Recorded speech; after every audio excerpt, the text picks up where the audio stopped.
आज हम बात करने वाले हैं 19वीं सदी के एक ऐसे महान भारतीय समाज सुधारक की जिन्होंने अन्याय के खिलाफ किसी हथियार का नहीं बल्कि अपनी कलम का इस्तेमाल किया। उनका नाम था ज्योतिबा फूले। जरा इस एक लाइन को सुनिए। ये लाइन ज्योतिबा फूले के पहले नाटक से है और सिर्फ इस एक लाइन से ही डर और धोखे का एक पूरा माहौल सामने आ जाता है। अब सवाल यह है कि ये बात कौन, किससे और क्यों कह रहा था। देखिए, ये सिर्फ एक नाटक का डायलॉग नहीं था, ये उस जमाने के समाज का एक कड़वा सच था। तो चलिए इस पूरे मामले को समझते हैं। सबसे पहले हम देखेंगे कि वो शोषण की व्यवस्था क्या थी जिसे फूले बदलना चाहते थे। फिर जानेंगे कि कैसे उन्होंने अपने शब्दों को हथियार बनाया, सत्य की खोज करने वालों का एक समाज बनाया और एक ऐसी विरासत छोड़ी जो आज भी बहुत मायने रखती है। तो सबसे पहले उस दुनिया में चलते हैं जिसमें ज्योतिबा फूले रह रहे थे। ये समझना बहुत जरूरी है कि 19वीं सदी का वो समाज आखिर था कैसा, जिसकी बुनियाद को वो हिला देना चाहते थे। फुले ने अपने विश्लेषण में पाया कि गांव के अंदर शोषण का एक पूरा का पूरा नेटवर्क था। गांव के मुखिया से लेकर पुजारी और साहूकार तक ये सभी लोग मिलकर किसानों को अज्ञानता और कर्ज की जंजीरों में जकड़ कर रखते थे। उन्हें इस जाल से कभी बाहर ही नहीं निकलने देते थे।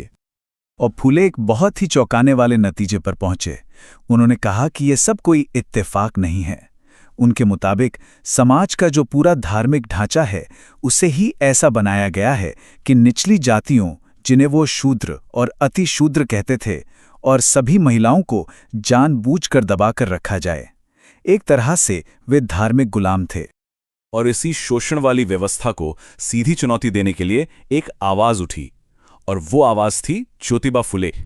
ये हैं महात्मा ज्योतिबा फुले, 19वीं सदी के एक ऐसे विचारक जो अपने वक्त से बहुत आगे थे और जिन्होंने शिक्षा और तर्क को अपनी लड़ाई का सबसे बड़ा औजार बनाया।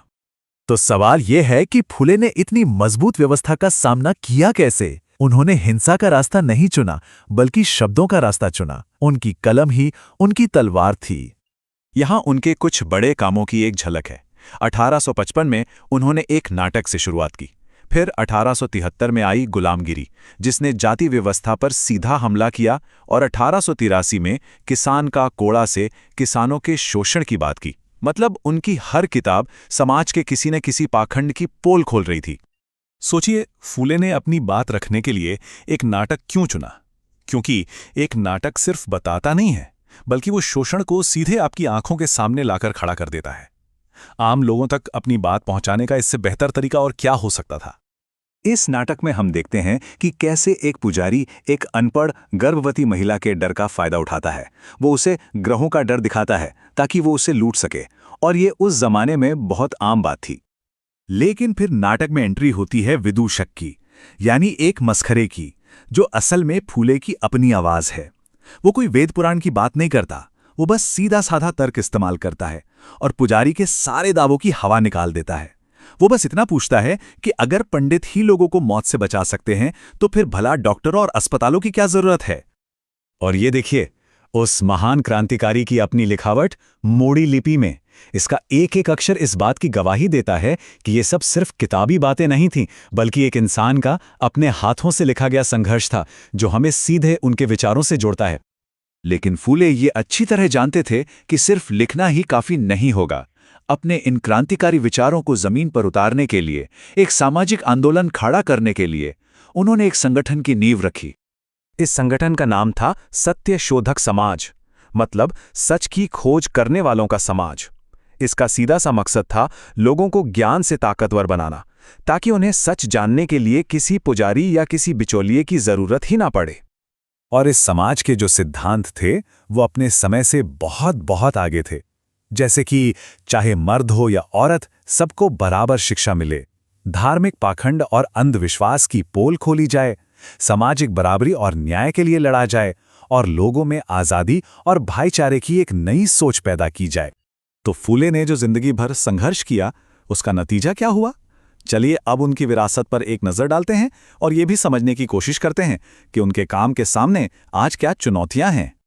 यहां एक बहुत ही अजीब लेकिन एक सोची समझी रणनीति देखने को मिलती है। देखिए, जब फूले जैसे क्रांतिकारी जिंदा होते हैं तो पूरी व्यवस्था उनका विरोध करती है, लेकिन उनकी मौत के बाद उन्हें संत या अवतार बना दिया जाता है। यही चीज बुद्ध, कबीर और डॉक्टर अंबेडकर के साथ भी हुई। और ऐसा क्यों किया जाता है? वजह साफ है, जब आप किसी को भगवान का दर्जा दे देते हैं तो फिर उनकी मूर्ति की पूजा करना तो बहुत आसान हो जाता है, लेकिन उनके असली क्रांतिकारी विचारों को मानना और उन पर चलना मुश्किल। ये उनके विचारों को ही खत्म करने का एक बहुत चालाक तरीका है। अब जरा इस आंकड़े पर गौर कीजिए, 78 साल। फूले की मृत्यु के 78 साल बाद जाकर उनकी सारी किताबें मराठी में एक साथ छप पाईं। सोचिए, ये नंबर हमें क्या बताता है? ये बताता है कि उनके विचारों को लेकर समाज में कितना जबरदस्त और लंबा विरोध रहा होगा। तो आखिर में सवाल यही बचता है कि किसी क्रांतिकारी का असली सम्मान कैसे होता है? क्या सिर्फ उनकी मूर्ति की पूजा करके, या फिर उनके अधूरे काम को आगे बढ़ाने के लिए लगातार काम करके? ज्योतिबा फूले की विरासत इसी सवाल में आज भी जिंदा है।